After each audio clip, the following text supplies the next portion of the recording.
झारखंड स्थापना का लगभग 20 साल से अधिक का समय बीत गया, लगभग 23 साल बीत गया है। बावजूद इसके जो झारखंड में भी सरकारी विभागों की स्थिति का आकलन आप इस बात से लगा सकते हैं कि आज भी कई ऐसे विभाग हैं जिसका अपना भवन ठीक ठाक नहीं है। विकास को लेकर लंबे चौड़े दावे किए जाते हैं, हर सुविधा बढ़ाई जाती है। राज्य के जो जितनी भी सरकारें बनी है वो केवल इतना ध्यान देती है कि कैसे अपने मंत्रियों की सुविधा बढ़ाई जाए, कैसे अपने विधायकों की सुविधा बढ़ाई जाए। लेकिन जिन चीज़ों से जनता का सरोकार है, जिन मुद्दों से जनता का सरोकार है, जिन विभागों से जनता का लेन देना है, उस विभाग की स्थिति का आकलन करना है तो जमीनी स्तर पर आपको सर्वे करना होगा। हम बात कर रहे हैं गुमला जिला के बाजार समिति के कार्यालय की। बाजार समिति का कार्यालय को देखकर आप पहले तो ये समझेंगे कि कार्यालय पूरी तरह से कंडम घोषित हो चुका है, उसके बावजूद भी यहाँ कार्यालय है कि नहीं है। लेकिन जब कार्यालय में प्रवेश करेंगे तो कार्यालय की स्थिति को देखकर आपको आश्चर्य होगा कि अभी भी यहाँ कार्यालय संचालित होता है। कर्मियों की तो बात छोड़ दीजिए, कितने कर्मी हैं, कितने यहाँ पर जो पद पदस्थापित होने चाहिए वो संख्या क्या है और कितने पोस्टिंग है, उन मुद्दों को छोड़ दिया जाए तो जितने भी कर्मचारी और पदाधिकारी हैं वो जिस भवन के नीचे काम करते हैं वो देखकर आपको भी चिंता हो जाएगी कि आखिरकार कर्मचारी और पदाधिकारी ऐसे भवन के नीचे कैसे काम करते हैं। जबकि बाजार समिति का उद्देश्य था ग्रामीण बाजार हाटों को सशक्त करना, ग्रामीण अर्थव्यवस्था को बेहतर करने में बाजार समितियों की अहम भूमिका हुआ करती थी। लेकिन बाजार समिति की स्थिति को देखकर आकलन लगाया जा सकता है कि सूबे की सरकार ग्रामीण अर्थव्यवस्था को सुधारने को लेकर कितना गंभीर है।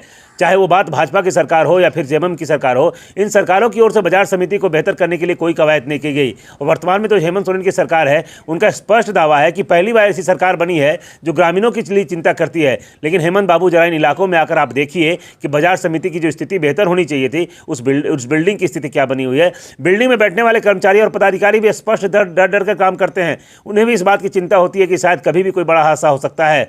चावल हो गया, दाल हो गया, रागी हो गया, इस सब का कंटेंट नापने के लिए, मॉइस्चर मीटर, उसकी गुणवत्ता जांच करने के लिए बाज़ार समिति में एक मशीन लगी हुई है। कोई भी व्यापारी किसान बाज़ार समिति में आकर अपना जो भी ये है क्या अनाज, जो भी अनाज है उसका गुणवत्ता जांच आके अपने से भी कर सकते हैं, करा भी सकते हैं। इसमें कोई कॉस्ट नहीं है, निःशुल्क है और मात्र 30 सेकंड में उसका रिजल्ट मिल जाएगा। वो व्यवस्था की आपने? हाँ, व्यवस्था है। हाँ, खतरे के नीचे है। बिल्डिंग की क्या स्थिति है? बिल्डिंग तो ख़राब है और बिल्डिंग पे कंडम घोषित भी हो चुका है। इसके लिए हम लोग विभाग स्तर से भी प्रयास चल रही है कि नया बिल्डिंग बनाया जाए।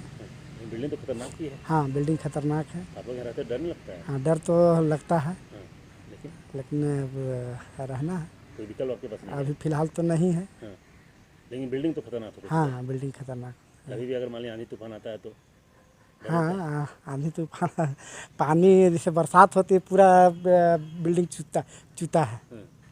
उसी में हम लोग किसी तरह रहते हैं।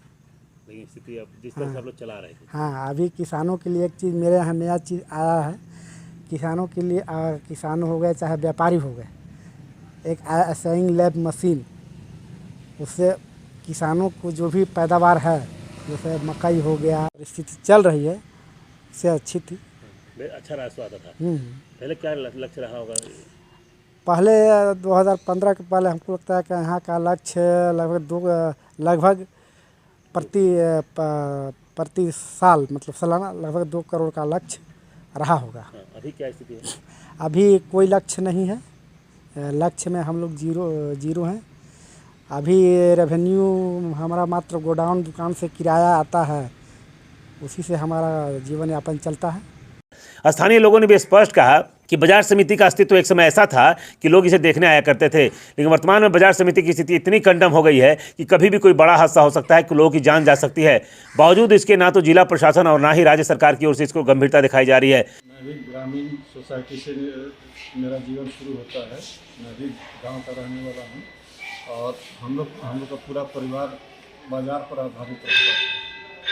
और बाजार समिति की जो ग्रामीण बाजार समिति का जो ग्रामीण बाजार जो हुआ करते थे, उससे एक फ़ायदा था कि वस्तुतः वहाँ बहुत सारे साग सब्जियों का व्यापार वगैरह सब बाज़ारों में, नदी के बाज़ारों में हो जाया करते थे। और इन सबों के बीच में आपसी मानवीयता और एकता का भाव जैसे मानव संवेदना भी जागृत हुआ करती थी। आज उस बाजार समिति का उसकी जो ताकत थी ग्रामीण बाज़ार के लिए, उसको हट जाने से ग्रामीण बाज़ार लगभग समाप्त हो गए हैं। मैं बहुत सारे देखा हूँ, मैं भी अपने गांव में, मेरा भी बाज़ार लगता है तो बाज़ार समाप्ति के कगार पर है। और भी सारे बाज़ार जो ग्रामीण स्तर के लगभग समाप्ति के कगार पर है। शहर तो यहीं बाज़ार है, लेकिन ग्रामीणों के बाजार की व्यवस्था अभी भी कायम रखने की जरूरत है। सरकार को क्या करना चाहिए? सरकार को चाहिए कि उस ग्रामीण व्यवस्था को सुदृढ़ तरीके से और सजाई जाए, ताकि नज़दीक के जितने भी बाजार हैं, जो पहले वहाँ पर ऐसे बाजार का छपरी वगैरह हुआ करता था, सभी उजड़ने के कगार पर हैं और जा करके कहीं भी जांच किया जा सकता है कि सभी दयनीय स्थिति में है। और ग्रामीण बाजार की समाप्ति से ग्रामीण रोजगार में कमी आ रही है। बाजार समिति का परिसर काफ़ी बड़ा है। वह अगर भवन का उपयोग किया के लिए राजस्व का फायदा जहां होता, वहीं ग्रामीणों की अर्थव्यवस्था को बेहतर करने में यह कारगर साबित हो सकता था। लेकिन भवन की स्थिति को देखकर आप समझ सकते हैं कि सूबे में सरकार जिसकी भी रही हो, ग्रामीण अर्थव्यवस्था को सुधारने को लेकर मंचों पर लंबे चौड़े दावे किए जाते हैं। अभी सरकार, आपकी योजना, आपकी सरकार आपके द्वार कार्यक्रम को लेकर जा रही है। निश्चित रूप से सीएम साहब को भी जानना चाहिए, लोगों की समस्याओं को जानना चाहिए और कहीं ना कहीं उससे समाधान करने की कोशिश की जानी चाहिए। लेकिन सीएम साहब जरा ये तो सोचिए कि जिस ग्रामीण व्यवस्था को सुधारने की बात आप कर रहे हैं, बाजार समिति उसमें कारगर भूमिका निभा सकता था, लेकिन उसका भवन ही सही नहीं है, तो कैसे ये विभाग काम करेगा और कैसे लोगों को लाभ दे सकता है? स्थानीय लोगों का भी स्पष्ट मानना है कि सरकार की उदासीनता का परिणाम है कि ये भवन लगातार कंडम होते जा रहे हैं। स्थिति ऐसी हो गई है कि कभी भी कोई बड़ा हादसा हो सकता है, लोगों की जान जा सकती है। लेकिन यह मतलब किसको है? एक सरकार गिराने में परेशान है, एक सरकार बचाने में परेशान है। आम जनता की समस्याओं से किसी को लेना देना नहीं है। विपक्ष में बैठी पार्टियां भी इन्हें मुद्दा नहीं बनाती हैं। उन्हें चिंता इस बात की है कि सरकार भ्रष्ट है। तो भ्रष्ट है तो आप ऐसे मुद्दों को उठाइए, ऐसी जन सरोकारों के मुद्दों को उठाइए कि जनता आपके साथ हो सके। असुर में बैठी सरकार को तो इससे कोई लेना देना है ही नहीं। ऐसे में स्पष्ट कहा जा सकता है, पार्टी पॉलिटिक्स में नेता किसी भी पार्टी के हों, उन्हें निहित अपने महत्व स्वार्थ के अलावा दूसरा कुछ समझ में नहीं आता है। यही कारण है कि ऐसे कई ऐसे भवन देखने को मिलेंगे जिसमें बाजार समिति का भवन एक बेहतर उदाहरण है, जो ग्रामीण अर्थव्यवस्था को सुधारने में बेहतर काम कर सकता था, लेकिन भवन की स्थिति पूरी तरह से जर्जर बनी हुई है। सुशील कुमार सिंह, गुमला।